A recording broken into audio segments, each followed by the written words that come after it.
Welcome to Death and Aliens, an in-depth look at horror and sci-fi TV from two friends who vaguely know what they're doing. I'm MK, And I'm Courtney. and we are beginning this recording at almost 11 p.m., so bear with us. Yay. It's so we can go home for the holidays in places that don't have internet and Yes, still give you guys content. So correct. This is for you. you're welcome. How are you, Courtney? Well, aside from the fact that my computer may or may not blow up in the middle of this, fine.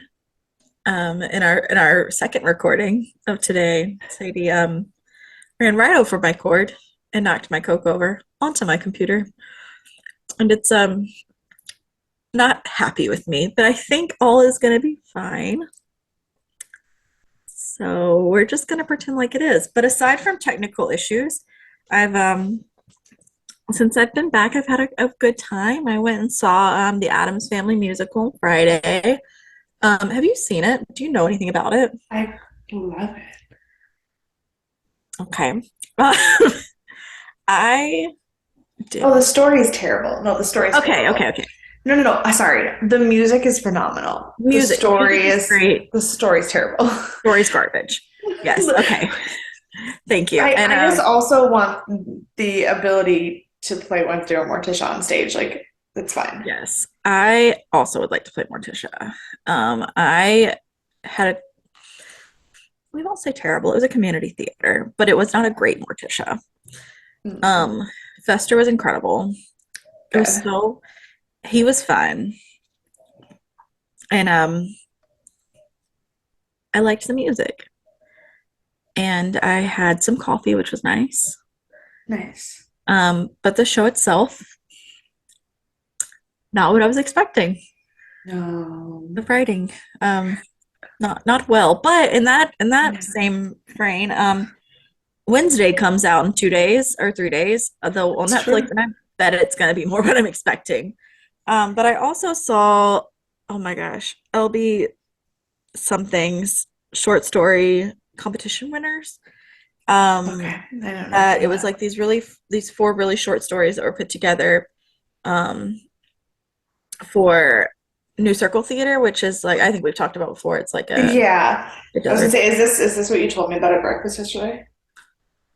Uh-huh, yeah. So it's a theater that like they read like unpublished plays that have never been developed, and they essentially develop in like 2 weeks and do like a week or two run of them to like put in front of an audience to kind of see how it goes. And it gives people, it's all volunteer based, performers, stage managers, directors, it's all volunteer based. So it's very cool.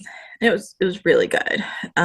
So I've been doing well in the theater world. I think I'm gonna go see a show on Wednesday also. So I'm just trying to get back into theater now that I'm in New York for a couple of weeks. How are you? Well, I have had a very um this weekend has been an emotional roller coaster. Okay. Um, so I on Friday I had a snow day, Mhm. which was great. I snuggled on the couch and watched The Crown. Then I got all my stuff together, and my dad and I drove to Long Island. And we spent Saturday in Long Island. It was so good. So let's just start. Saturday was phenomenal. We were there for Long Island Who, which is a Doctor Who specific convention. And like the person who runs the convention, Ken, my dad and I had met previously, and so we knew about this convention. Um, and we met Peter Davison, who played the fifth Doctor in Doctor who is also David Tennant's father-in-law. Um, and he was fantastic. And we talked to like five of the companions, and including two who were in like the second Doctor all the way back in the 60s and 70s. Like, It's very cool. it was so cool. and they were all just like really great people. And because the convention is so small, it's not like a big like fan expo or like New York or San Diego Comic Mhm. Con level convention. Everybody's just like hanging out. Like I like one of the Janet, one of the actresses, just like stopped me in the hallway to have a conversation. Like really, really cool. I also met some great people there who weren't the celebrity guests, who were just there like as panelists or like other guests and everything. And I met a film professor from New York who teaches basically what I want to teach when I finish my PhD, and like make connections with him, and he's phenomenal. His name is David Bushman, and he writes books about TV scripts. You should check him out. He's great. Then, so like, oh, and I also went to this place on Long Island that I will shout out on the podcast called Lulu's Lobster and Wing Shack. Um, Dom, if you're listening, it doesn't matter when this is. I can't go yet. When you're listening, we're gonna go there.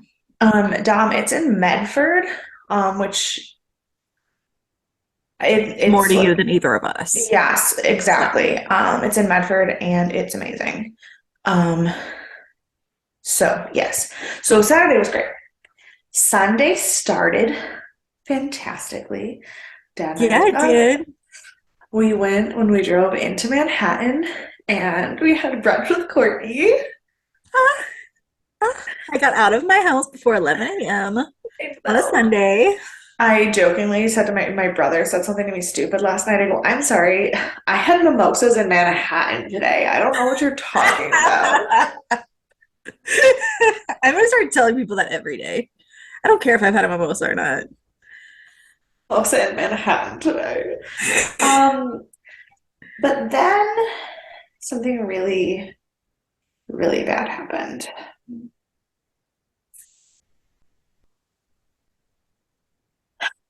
Um, for those of you who have known me a long time, you'll probably know that while Doctor Who is really the start of my true sci-fi like thing, the first show that I ever was really, really into that was mine, that falls into the anime Comic Con nerd sci-fi universe, is Power Rangers. That was heartbreaking. Um, Yesterday, which is not yesterday by the time you watch this, it'll be 2 weeks from, 7 years ago. uh, yeah, Jason David Frank, who played Tommy Oliver, who was the Ranger Green. who appeared. He was green, he was white, he was red. He was the Ranger who appeared in the most different series of Power Rangers. He committed suicide, which I have a really tough time with suicide in general because I have lost so many people to suicide. But not only was he the first crush I ever had, like ever, I was lucky enough to talk to him quite a few times.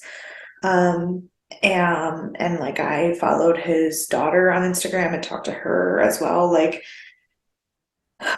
and her post about her dad broke me.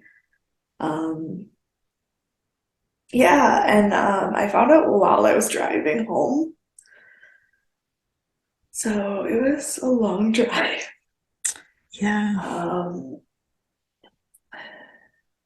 and I had another snow day today, which Well, was while, fun. while we're addressing sad things that have occurred in the world, there was also a huge shooting at the Q in Yes. Colorado, which was also very upsetting at the same time, which is always fun when two tragedies happen at once. Um, Yeah. yeah, so Uh, it's been a weekend. yes, Um, lots of highs, lots of lows. yeah. The high, I mean, other than Courtney, of course, Other than me, I am is hilarious. is all of my Doctor Who ness this weekend, and it was just so much fun. And I was like talking to people about Matt Smith's butt, and it was great. Mm, I love it. Well, because one of the guys told me One of the guys on one of the panels said that Rory did not have a personality. Roy has the biggest heart of anyone on that show. Right. And I was like, okay, so here's the thing. And I can say this because I would say it to his face. I was like, when I met my boyfriend, I thought he was the most boring person I'd ever met. Poor Dan. Bless his heart. And when I first started expressing interest in him, some of my friends were like, but he's so boring and you're so not. And I was like, here's the thing though. So like I get it. I get it. Rory's a little bit boring. I get Amelia running away to the doc with the doctor because it's something new and exciting that she's fixated on her whole life and she just wants to make sure that she's accomplished everything before she settles. But two wild people will never function. They need a calm. You need a balance. You need a yin and yang. Rory is the glue that holds the TARDIS together when Amy and the Doctor are both setting each other on fire. He holds the entire world together. I was like, he is a rock. He is calm incarnate. He waited 2,000 years. Uh, And I was like, and I mean, I do call Dan Mr. Pond.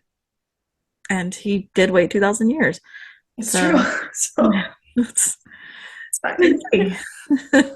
But I was saying that story to everyone in this panel, trying to explain why like Rory's devotion isn't his personality trait. It's just that explanation of everything of his personality trait. And like this guy was like kind of rolling his eyes, and every woman in that room was like, she's correct. That's it. Yes, absolutely. Absolutely. Yeah. Um, but then and then I have another snow day today. So I have a total of 10 days where I only have to see the kids once. It's great. Which is tomorrow because apparently we still have school tomorrow. Yeah. I have to see the kids every day. You don't have children. They basically are. You know, Not all of them, just one of them. But I was like, wait a second. Also, I got a really funny phone call tonight. Because I'm just sitting there trying to watch Stargate and take notes. And my phone starts ringing. My phone starts ringing and it's Monica. And I answer the phone. I was like, hello? She goes, do you know where I am tonight? I was like, yeah, the Pierce the Veil concert's tonight. You already posted about it on Snapchat. She was like, oh yeah. Do you know who I'm standing next to at the concert tonight? And I go, that absolutely makes sense. I knew he'd be there. My ex. And I was like, who's playing with Pierce? And she's like, I prevail. I go, yeah, checks out. Have fun with him. Bye. that is so funny. I love that. Oh, Monty. Yeah. He's gonna come over on Sunday and do my hair, so the next time we record, I will not look a ratchet hot mess. I make no promises. I'm having a hard time in life right now. Very busy. Yeah, It's fine. same. But you know what I'm not too busy for? You know, I think it's spiritual affirmations. It absolutely is. Well, I don't know what my fixation is with magic today, but here we go. Fantastic. I did not crawl through the shards of my own brokenness to live a mediocre life. I've prepared for magic. Who said that? The internet. Oh, okay, great. And so what I did is I just like scroll through things all the time and just Yes. like aimlessly. And when I find quotes that I like, I just screenshot them and I'm like, I'll come back to it. And so like I have some that have like Authors. authors on them and some that are just I found this in my scrolling and now I have it. So Um, remember how yesterday I told you that Google is not a source? Yesterday I was explaining to Courtney some of my struggles with my middle schoolers and their writing skills because when they do research, they just Google things and then copy the homepage of Google. And I told them I'm going to tattoo Google is not a source on my forehead. Yeah. And I told her Google is my source every time. So it's only for adults. I mean, to be fair, Google is the source for some of my information. Like one of the things I'm going to talk about right now, which is Stargate, SG1, Which Season is 2. much happier than our opening so far. Yes, Stargate SG1, Season 2, Episode 16, A Matter of Time, which is one of the most on the nose titles we've had in the show so far. It really is, but it makes me want to sing like every one of those like 80s, 90s songs that uses that phrase in it all at one time, That's absolutely fair. which is not It related to this at all. it was rated 8.6 stars, which is not as high as the last episode, But but higher than not expected. definitely higher than I would have expected. Um, But also, to be fair, if it came before last week's episode, that's I true. probably would have rated it higher than I did because I did have a bit of a more emotional connection than a lot of them have lately. So I might would have Yes. rated it higher if I saw it first. That's fair. That's totally fair. I think it was just that last week's was like so much. And knowing last week's was like only zero point 0.5 more than this one is like, that's not quite Yeah. right. Like, yeah, because I would say 8.6 is not bad.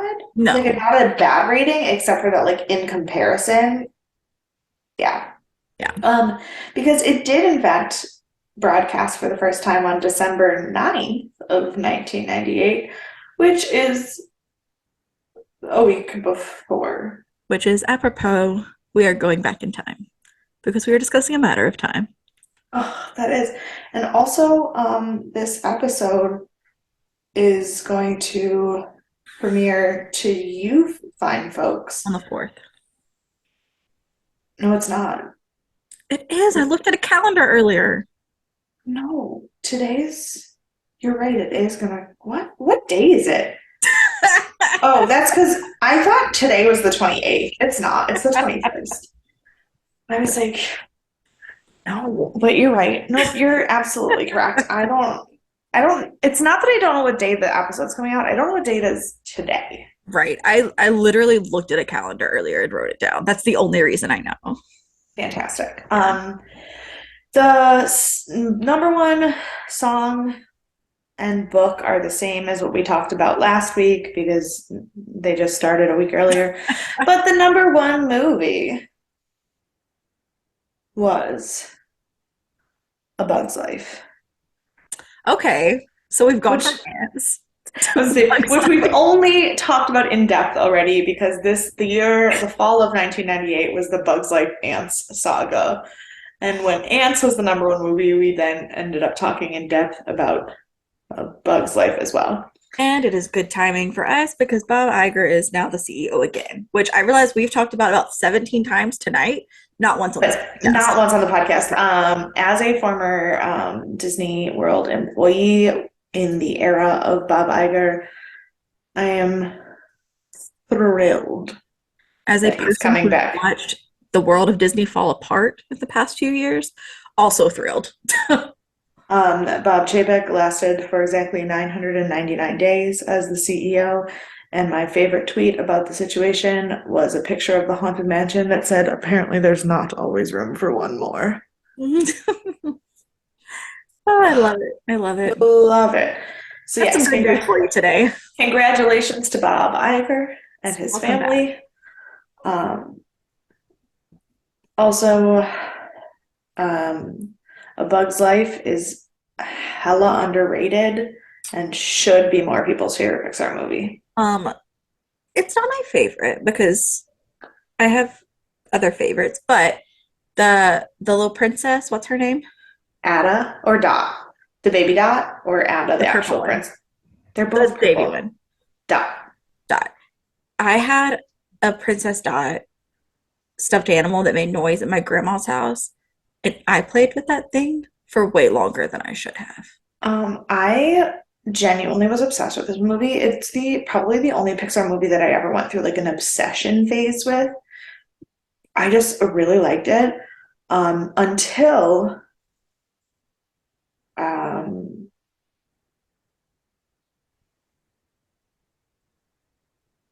I went on It's Tough to Be a Bug for the first time. Because I was what Animal Kingdom opened in '98, which means that Tough to Be a Bug would have been put in right after the movie came out, so in '99. So I was 7. Maybe 2000. Would it have gone in right after? Because it came out in December. That's true. It probably didn't go until December. So I would have was 8. Still young. Still too young for everything that happens in It's It's a Tough to Be a Bug. terrifying ride. That is a tough to Um, but also, the walk around character at Disney of Flick is the only person I've ever encountered with a butt bigger than mine. And it's a good time for me. Love He's that. got a dog. Yeah, love that. December 9th, 1998. The only fun fact I could find about that day was that that day there was an archaeological discovery in South Africa of a nearly intact skeleton of a human or early human that may have been up to 3 million years old. And it's all been downhill since then. Yeah, no, I wish I would have died 3 million years ago. But also, it is very appropriate for Stargate. Yes, Making things up. truly, truly, truly, truly. This episode was directed by Martin Wood, and the teleplay was by Brad Wright, but the story was by a person named Misha Roshovich, Okay. who has exactly 2 writing credits ever. One Okay. is 1 episode of Stargate, and the other is 1 episode of The Dead Zone. Okay. I also One horror, one sci-fi. There we go. I also Googled Misha and found exactly nothing that was not linked to a Stargate Wikipedia page. So Interesting. I assume that Misha Rashevich is a woman, but Misha is also a male name in Russia too. And Um, and some places in Europe, like in the yeah, UK area. yeah. So maybe it's not. Maybe it's male. I literally don't even know the gender of this human. And actually, truthfully, even if it's a male name, they could still be female. I don't. I literally. I know nothing. Right. We don't know anything. Except Um, they're a very good writer if this is only 1 of 2 credits for them. Right. I mean, and to be fair, the teleplay was by Brad, so the dialogue is more for the characters and someone Right. who's already worked with them. But like the concept of this story, the actual story is what Misha wrote, and I think the story is better than the teleplay for this. I agree. I agree. So good on you, Misha. We love ya. We don't know Uh, anything about you other than we love ya. the guest star for this episode played Air Force. Oh, I forgot what title. Oh, Cromwell. I don't remember if it was a lieutenant or a captain. fun fact.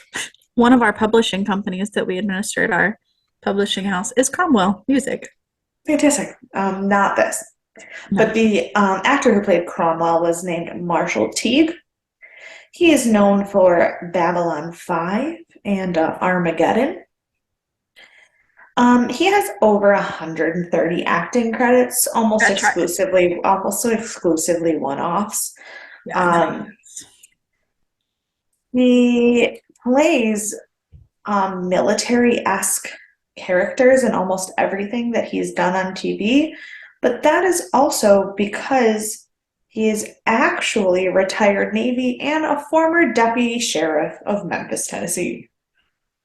So I definitely recognize him, and I Yeah. don't know why, but if he's done a lot of one-offs, that Yeah. makes sense. Yeah. Like he's done I didn't write all of them down because it was basically like anything you can think of that has had a cop in it, he's probably been Yeah. in.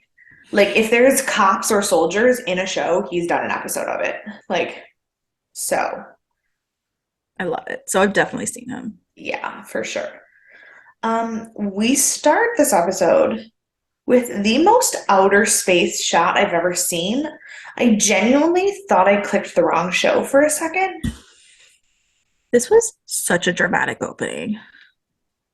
It was literally just like a picture of a planet colliding into a star and then a black hole and then people running through the sand, and they weren't people that I knew. And I was like, Right. what the fuck am I watching? I also was like, I don't know what's going on. I literally rewound it because I was watching it. I was watching it in my office. I mean, it was like 5:30, so like it was after hours, but I was watching it in my office. And I was just sitting there and I rewound it like 3 times. I was like, what is going on? Am I watching the right episode? Yeah, it started and I go, is that outer space? I mean, I get it. What? And then I was like, that's definitely an SG team. Not an SG team I've ever seen, but it's definitely an SG team. I I was was like, like, this what? isn't even one of them that we've like seen in passing. Correct.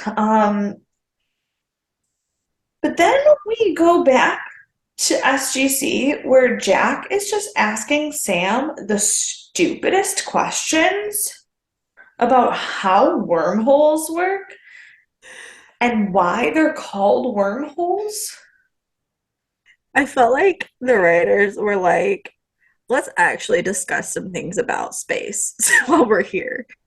Since we're talking about wormholes, let's talk about them. But then, like, only vaguely does. Right. And I get it. It was like, let's have this really big dramatic opening and then go back to our normal characters and have the discovery of the drama for them too, which was fine. But that was a very weird scene to go back to. Oh, weird. Um, and it does come up again later because there's quite a few times in this episode where Jack makes it abundantly clear that when Sam talks, he doesn't know what the fuck she's talking about. Right. I mean, most of them don't know what she's talking about. Right. So, But the concept that Jack, this far into it, still does not understand what the term wormhole means well, yes. is like a level of stupid that you can't even pretend Jack is. Right. I am not in the Air Force, nor do I work in space, and I know what a wormhole is. Right. This is what I do with this show. I compare it to my knowledge, and if I know it better than them, they're wrong. Because Correct. there's never a moment that I should know anything And better. like I get it. Like Jack is a little bit dumb about science stuff, for sure. But he's a minimum 45. My guess would be probably closer to 50, 55-year-old man in the military. Accomplished man. Accomplished military colonel. He passed a science class. Like Right. a wormhole. You don't know how a worm eats an apple? And you work in space. Okay. I expect you to know more sometimes than like Jack and them, but I expect all of them to know more than me because you know space and whatnot better than me. You're more sciencey. And I also, I mean, I taught science Right. and I've watched this show before. So, like, my baseline is above yours. And I also understand that occasionally they put Jack at the lowest common denominator so that there's a reason to explain it. Because if everybody knew things as much as Sam and Daniel did, they wouldn't explain it. But I feel like I should be the lowest common denominator. I'm just wondering, did like somebody in like the script editing room just go, hey, you know what? My niece was watching the show the other day and they were like, Uncle Brad, what the fuck's a wormhole? And I was like, that's a good question. We should probably tell people what a wormhole is. Like, I feel like that's the conversation that was had because there's no reason. But also, I feel like the way they did it was so incredibly dumbed down Yeah. that, like, Also, I hope Brad's niece didn't say, what the fuck's a yeah, no, wormhole? I also hope that. But I feel like because I feel like they did a lot of explaining it in context, which makes more sense. Yeah. They were like, oh, the gravity pull, and they would go into the gravity pull discussion, and they would go into like how it like as it gets closer and this and that. And I was like, you've explained it thoroughly enough without that first scene. Yeah. So So that was just a choice. it was. One, but a Uh, choice. so then the gate has an unscheduled return, so everybody's like freaking out. And at first, they can't tell that a code is coming through. Mhm. So Sam's like, "Well, speed up the audio that's coming in." And they have to speed it up to 6 times faster than what's actually coming in before they recognize that it is, in fact, SG-10's return code. But then the gate closes before they can get through. So things are already fucking weird. And I also thought I had a lot of early on thoughts on this episode. I'd love to I hear thought it. the slow-mo looked so dumb in the first scene. And once we got to like past like first third, I was like, okay, everything makes sense again. To But be I just fair, when I first watched the opening scene, I didn't think the slow mo has a reason to be in the show. I just thought, what the fuck are we doing? yeah. It wasn't until like far later in the episode than I should have that I put together the fact that it was intentionally in slow mo. Right, right. And I was like, okay, I see what you were trying to do there. It just looked very awkward starting out, like the gate with it. Like, So apparently the commander of SG-10 is Major Henry Boyd, who Jack personally recommended for this command and who Jack trained. And so he was like, I absolutely need to go rescue SG-10. it is really bothering him. And then Hammond is like, if I authorize a rescue mission, you will go on it. If I authorize a rescue mission, I'm not just going to send you Mhm. on a rescue mission. I don't know what the fuck's out there. So they send back the probe to see what's going on, and the probe sends back an image that is like hella distorted and red. Um, and they have to do a bunch of weird computer manipulation to figure out what's actually going on in the picture. And they find out that the all of the video footage that they're supposed to be getting is just like 8 still images, and that's it. Mhm. Um, so there's something weird going on with the time on the planet because they also figure out that there's a black hole above the planet. Which is super convenient. Super convenient. Um, and there's absolutely nothing they can do to save SG-10 because of the way black holes affect time dilation. That the wormhole won't be stable long enough for them to get through. Right, right. Um, and Sam's like, yes, it's all tragic, but we have video footage of a black hole. Yeah. We will never get that again. And Jack goes, we have video footage of my friends dying. I'd rather not.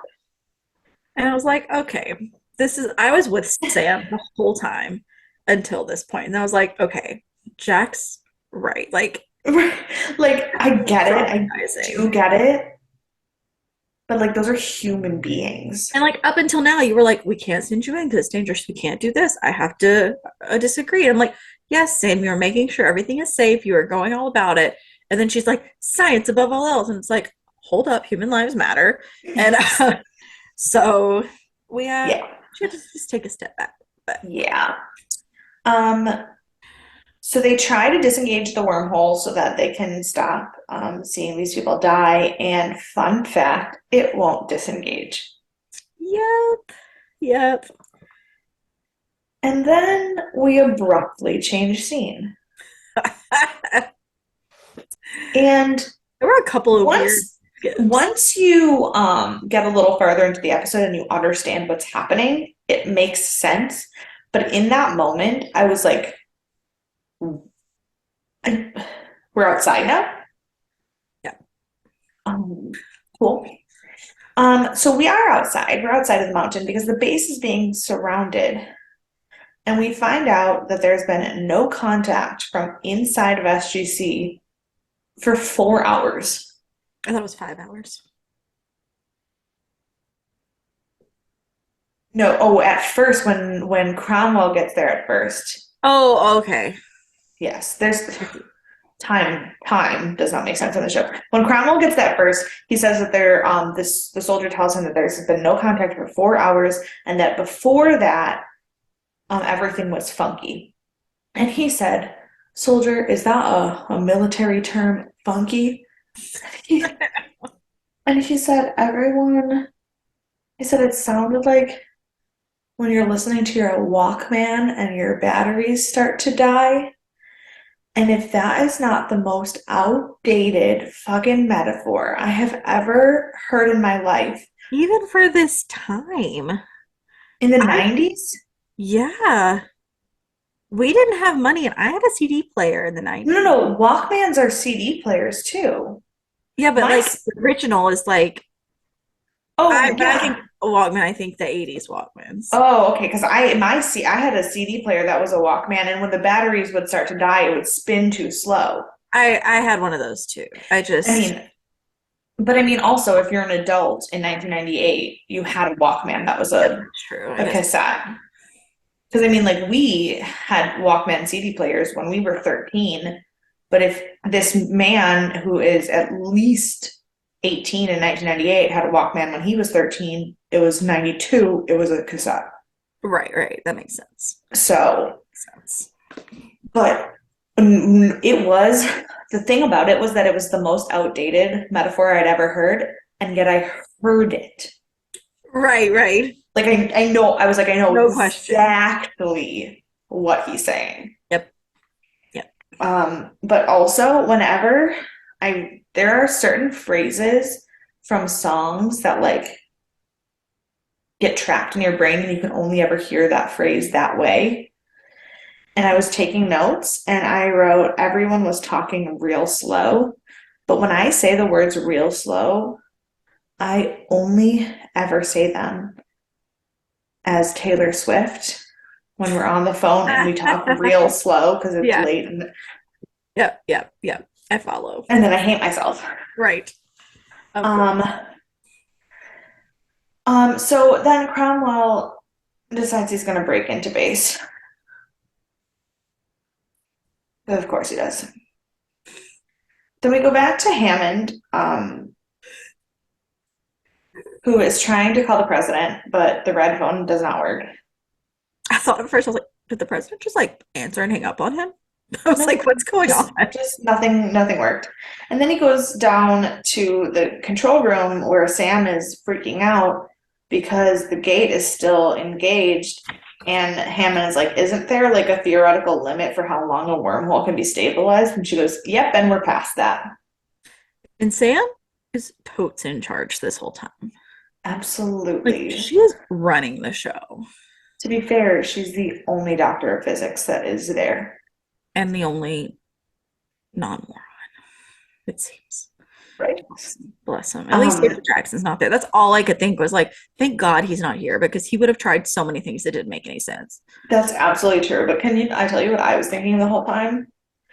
I was glad that Daniel wasn't there because he absolutely would have ruined everything. But all I could think about was the trivia that I gave you in the first episode about the fact that every single one of them is in every single episode this season. And I was like, well, he's got to come back at some point Right. because Daniel has to be in the episode or else my trivia was wrong. Right. Well, I was thinking about you when you told us about Sharae having the real Sharae having the baby. And so he was out a lot of that episode. That's why they filmed it so weird. And Mm-hmm. then I was like, this must have come right after that in filming because he is not there at all. Right. So I assume that's why Um, he filmed. But also, like, on that point, they were like, he's gone with another SG team. Do you just go with another SG team? Is that a thing they do? Or yeah, was that just a sure. convenient storyline? Because No,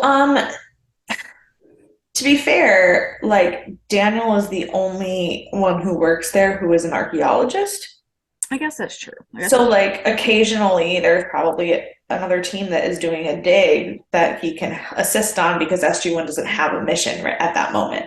Like, I guess I that's think it would be like if SG1 has a mission, priority is that mission. But if SG1 is on a break and there's a mission that he would be okay with and he's had his like legal days of rest, sure. I guess that tracks. That tracks. Um, So then Jack gets real smart and is like, how about we just pull the plug? Like, what happens then? And Sam, God bless her, is smarter than everyone else in the room. Always, Never, always. never had a thought to just get rid of electricity. Mhm.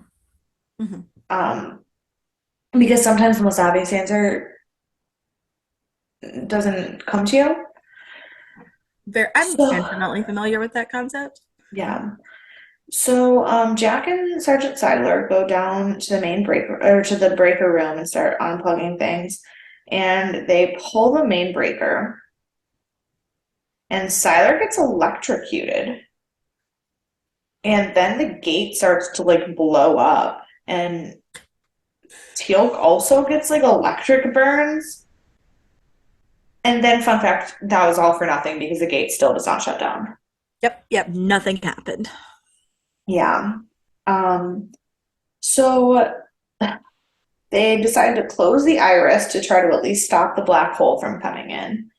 I feel like I'm missing a lot of details, but it's because the whole episode was just like throwing ideas of stopping this at the wall and seeing which ones. It was literally they just threw spaghetti at the wall, but Yeah. the character, it wasn't like the writers threw spaghetti at the wall, the characters were throwing spaghetti at the Right, wall, being right. like, I hope something will stop it. Yeah, yeah. Um, and so at some point during this whole conversation about how to stop things, Simmons tells Hammond that the only phone that will work to call out of the base is at NORAD at the which is the gate level, the actual like before you get into the bunker, the ground Because level. everything in the mountain is on a different time. Yes.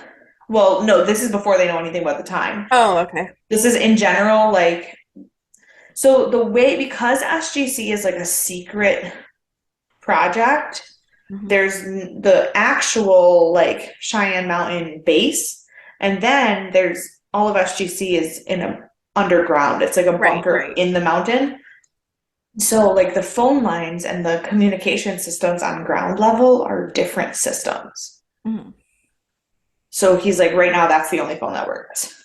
So Hammond goes up to the top.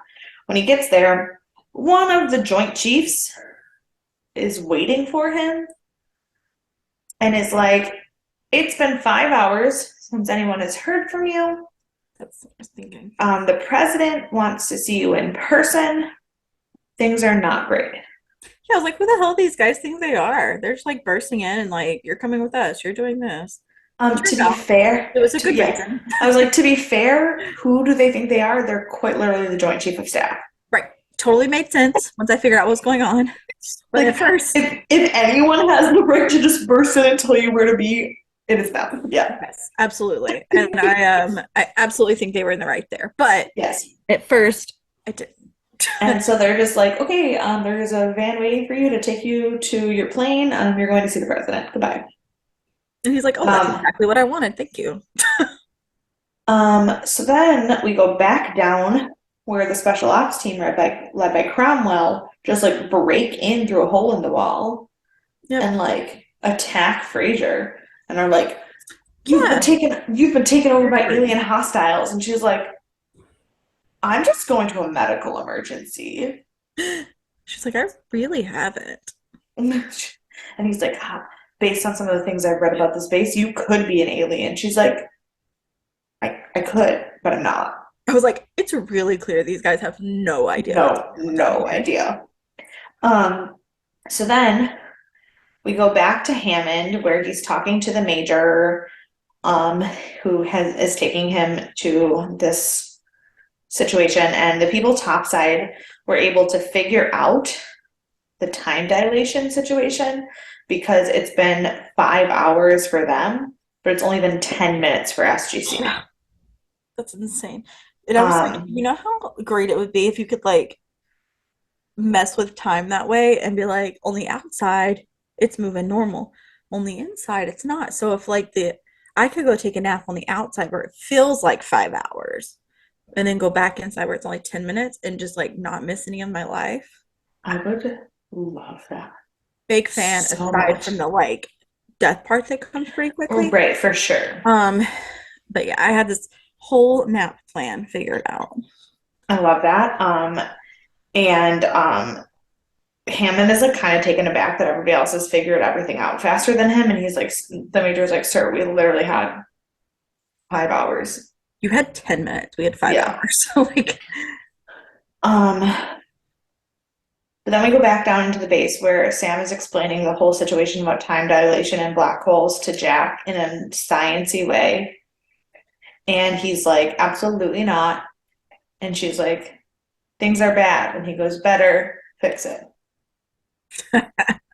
Um, so then Frasier meets up with them with Cromwell and his team playing tag along, and Jack is fucking bitter that Cromwell is there. and I was really confused at first. I was like, have we seen Cromwell before? We And I was like, have I not. really don't think so. We have not, in fact. And so Sam is filling them in on everything that's going on. And again, she's using sciencey terms, and Jack is nodding, and Cromwell just goes, "Don't ever pretend you understand her." And I was like, Yeah. don't. All these And then are there. as they're bickering and having this conversation, Hammond shows back up. And at this point, I understood the time dilation, but it still was throwing me off so hard. Right? Because he's like, "I just got back from Washington." And Jack's like, "The fuck?" He's like, And he I was, thought we were on the phone. yeah, he's like, "I thought you were making a phone call." He was like, "I've been gone for 18 hours." And Very long he, time. and he's like, "We are going to evacuate SGC. Somebody needs to stay behind and do the auto destruct of the base. The only way to get rid of this black hole is to just blow everything." And unfortunately, I know it's not your favorite answer, but I just spent an overnight session for 18 hours with the Joint Chiefs of Staff, and it's the only solution we have. And so Jack and Cromwell volunteer to be the ones to stay back. I thought it was going to be Jack and Sam, but I guess it makes sense. We had to have some Cromwell do something. Yes, and also it's a much more soldiery thing. Oh no, it absolutely is. Absolutely is. I'm just used to Um, Jack and Sam being together. that's fair. Um, so everyone else gets out. They find out that time is moving 600% slower inside, Wild. and that even though uh, Hammond told Jack to wait 5 minutes before he pressed the button, that it may be 6 hours on the outside before they know if Jack is safe or not. Ugh, that feels so stressful. It does. And of course, Sam is stressed, and she's also trying to solve the problem because she's the only one who thinks that this blowy uppy solution is not a good one. Um, and then we get some anger, and we find out that Forgot. there's, My next note just says Sam is smarter than everyone else. well, that's very true. We go back inside, and we figure out that there's clearly something bigger between Jack and Cromwell, and we still don't really know the details. But they clearly just like not fans of each other. Yeah. Um, then we go back to the outside where Sam tells Hammond her fears, and as she's like discussing everything she's afraid of, which to be fair, to give Sam credit, her fear is not about Jack dying. Like it's not, No. I mean, because a lot of times in shows like this, you have that like my people save my people thing, and it feels like really selfish and small Mm-hmm. minded. But Sam's fear is like, if this doesn't work and the black hole eats this, how long until it eats all of the state of Colorado? And then, because she's like, her fear is based on actual science of what could theoretically happen based on what we know about black holes. Mm-hmm. But as she's like talking about it, she figures out the solution by talking about it out loud, which I'm not sure why she didn't just talk to Teal'c about it when she was talking to Teal'c about it in the first place and figure it out, but she Maybe had to get one there. more time. Yeah. Yeah. Then we go back down to Jack and Cromwell, and they're fighting again and yelling at each other. And we find out that Jack and Cromwell used to serve together, and the no man left behind thing really is important to Jack. And Cromwell did leave him in a war zone, and it is actually Cromwell's abandoning that led to Jack being caught and put in prison, which we knew Jack had been war prison. So now puzzle pieces fitting together there. I'm like, I get it. Like, I get that you'd be upset, like you lost so much of your life, but at the same time, like, Cromwell had a really hard decision to make. Like, he could have For lost not sure. only Jack, but all of his men and himself. And he truly thought that Jack was already dead. Like, Yeah. he Yeah. would not have let, and I know, like, even if they're dead, you're supposed to, like, do whatever. But, like, that's like, there's no right answer there. Like, even if you have to do the thing that's going to be the most beneficial overall. Yeah. But their fighting gives Sam enough time to get there and explain the new plan. And then they're talking about it and they're working out the plan. And the only part of the plan problem is that they don't have a bomb yet. Mm-hmm. But then Teal'c arrives with the bomb just in time and says something about how long it actually took to make the bomb, which just makes this whole time thing even scarier and stressful. Yes. Um, so Jack and Cromwell are like on zip lines basically carrying the bomb to the gate, but gravity is like getting stronger the closer they get to it. And also it's just like pulling in from the gate stronger anyway. So the iris breaks and Cromwell comes loose and he tries to save Jack. And then his grip slips and he falls into the wormhole. I thought he let go because he realized he was also dragging Jack down. Maybe. And he knew in order to save Jack, he would have to let go. And it like, because it seemed like he felt like he was paying off of debt that he owed. I think It's that that's intentional. true. No, I think that that's true, and I think that makes sense. Yeah. One thing that didn't get addressed because of the way this episode ended, and if this were any show with any amount of continuity other than Stargate, I would really, really hope that the next episode focused a lot on Jack's trauma of losing both Boyd and Cromwell. Yeah. But then, like, also, when we lost Cromwell, we never talked about it again. No, it was I was like, awful. we're not going to mention that we've lost Boyd. We're not going to mention that we've lost Cromwell. It's just like, that's over now. Yeah. But Jack does, in his anger of losing Cromwell, climb up far enough to detonate the bomb and then try to get away, but Teal'c basically pulls him out despite a ridiculous amount of gravity. Mm-hmm, mm-hmm. And the bomb explodes, and then we cut to the infirmary where Daniel is finally back and he's standing over Jack's bed and he's like, did anything happen while I was gone? I was like, I you're not funny. I okay, I burst out laughing when I saw the scene before he started talking because I was like, of course he had to get his like 3 seconds in this episode so he could be in every episode. Yeah. He's like, what did I miss? And they talk about everything that happened. And he's like, how long have Jack's like, how long has it been? And Daniel's like, believe it or not, um, since you came to work yesterday, it's been 2 weeks. Which is insane.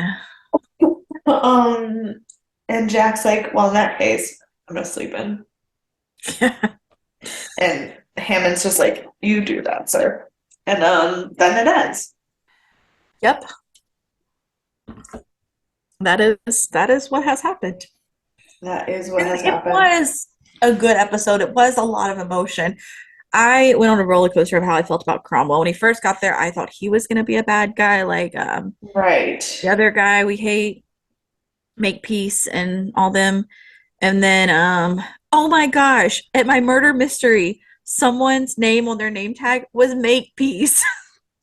And I lost. I'm so sorry. That just came back to my head. Did you ask Um, them if they were named after Colonel Makepeace? they were on the other side of the room, but they had to have been right. Like, who else would they have been named after? I And don't know. so I thought he was gonna be like, make peace, we're gonna hate him. And then by the end, I was like almost in tears when he went to the wormhole. And I was like, this was such an emotional roller coaster for someone I don't even know. Like, I thought I Yeah. did think it was a really good episode. I just, Yeah. there's no fifth race episode. No. I do have some trivia though. Ooh. So we talked last week about Sergeant Siler as one of our like background recurring characters. This episode is the beginning of a trope where this man will unfortunately get electrocuted all the time. Bless his heart. Um, I that's just was like, something that what happens. storyline are you about to ruin for me? No, it's just this sad character just gets electrocuted Bless a his lot. heart. Oh gosh. Um, this was also the first appearance in the series of Major Paul Davis, who was the one talking to Hammond about the time dilation in the car. He will be back, and so I will go into more detail about him when it is his turn to be the guest star of the episode. God. Um, the prop used for the shape-charged explosive used to divert the wormhole and disconnect from the black hole is actually a high-fidelity woofer speaker.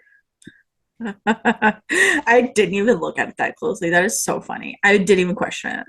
Um, Due to the time dilation close to the Stargate, the 20-second countdown on the bomb takes 51 seconds, with the last 3 seconds taking 12 seconds. Wild. Um, Marshall Teague, who plays Air Force Colonel Cromwell, assists SG-1 in trying to save the Earth. But earlier that same year, Teague played another Air Force colonel in an Earth-saving mission in the 1998 movie Armageddon, which was the biggest Hollywood blockbuster movie of the year. Hmm. I haven't seen it yet. Heard it's really great though. Heard good things. You've never seen Armageddon? I love that movie. That's what I hear. That's what I hear. Um, this is the first episode where the SG team's transmitter for opening the iris is referred to as the GDO. GDO is not a technical term, it stands for garage door opener.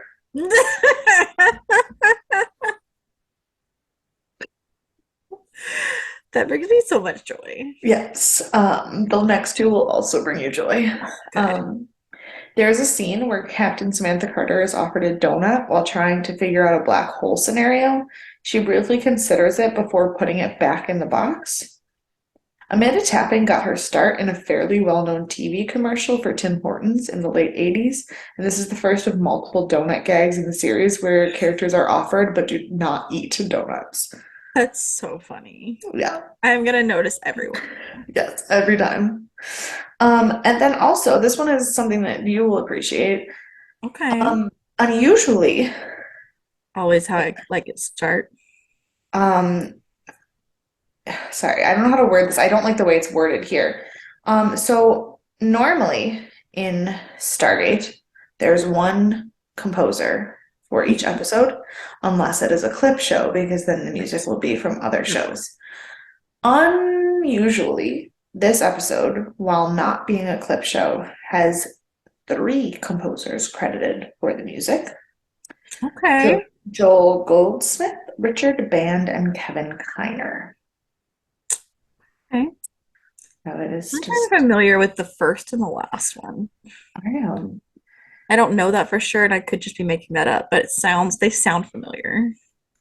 Well, Richard Band, who was the middle one, who's one you didn't say you knew, Did the music for the movie From Beyond in 1986, Reanimator in 1985, and Exorcism at 60,000 Feet in 2019, which are all like B horror movies. I've Uh, probably watched them Joel all. Joel Goldsmith composed the Steve Martin movie The Man with Two Brains and worked in the sound department for some Star Trek movies. And Kevin Kiner was the composer on the series Narcos Mexico, CSI Miami, Jane the Virgin, and Star Wars The Clone Wars. Definitely familiar with him. Yeah. We've looked at like the music for both Narcos and for Jane the Virgin, so we've definitely come across him. Yes. But yeah, I also love Jane the Virgin. Who? What? I also love Jane the Virgin. If you haven't seen it, it's a great show. I have not seen it, but my brother watched it and loved it. Um, who, my dearest Courtney, would you like to punch? The Black Hole. It's caused so Okay. many problems. It did cause so many problems. I am gonna punch Lieutenant Simmons for just being a little bit too dumb and relying entirely on Sam for anything. Yes, correct. And I know he's in love with her, but it's Is annoying. this the same guy? Yeah, I didn't connect because I didn't know him last time, so I didn't know him this that's time either. that's true. But now he's been in 3 episodes and like had a speaking part in 3 episodes, so we should know who he is now. Okay. Now that I've connected him to all his other roles he's had. Yes. Yeah, so that's who I'm gonna punch. Just he didn't do anything wrong. He's just a little dumb. Yeah, no, totally fair. Who is your MVP? I mean, it's Sam. It's perfectly reasonable. It's He's the the best smartest. answer. But I will also give my MVP ribbon to Cromwell Yeah, for sacrificing himself for the greater good. yeah. Yeah, I love it. Tragic. It made me so sad. Do Yeah, you have any predictions? dude, I don't even know anymore. Like, we have what, 22 episodes in this season? Yes. So we This have is six episode, more. so there's six more. Yeah. I mean, we have to see the Knox again soon now that we've brought them back in. We have to see Sharae again. Probably. I don't know. Yeah. She's probably dead. Um, we have to see Apophis has to come back. Like, We where have are all these so we have so storylines? many storylines open. Right. And So like, many and we open. just keep opening more. We don't close them. We Yeah. just keep opening more. So like, they have to at least be like acknowledged again. So I don't know. I'm sure they won't be, but that's what my prediction is. Good. Good. Well, we have 6 episodes, so maybe they'll like acknowledge one of them. Yes. Do you If they were going to acknowledge one of them, which one would you want them to acknowledge? oh gosh. If they're only going to choose one of the open storylines to close, which one do you want it to be? To close, Sharae. Okay. Because like the Knox, I just want it to be continuous. We're doing the 4 races and everything, or the technically maybe 5 races.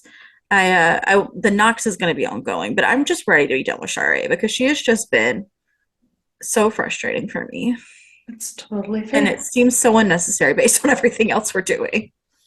That's fair. Yeah. You Um. sounded like you, I was going to say, you seemed like you had something else to say. Yes. Do you have an announcement about one of our previous shows? I do.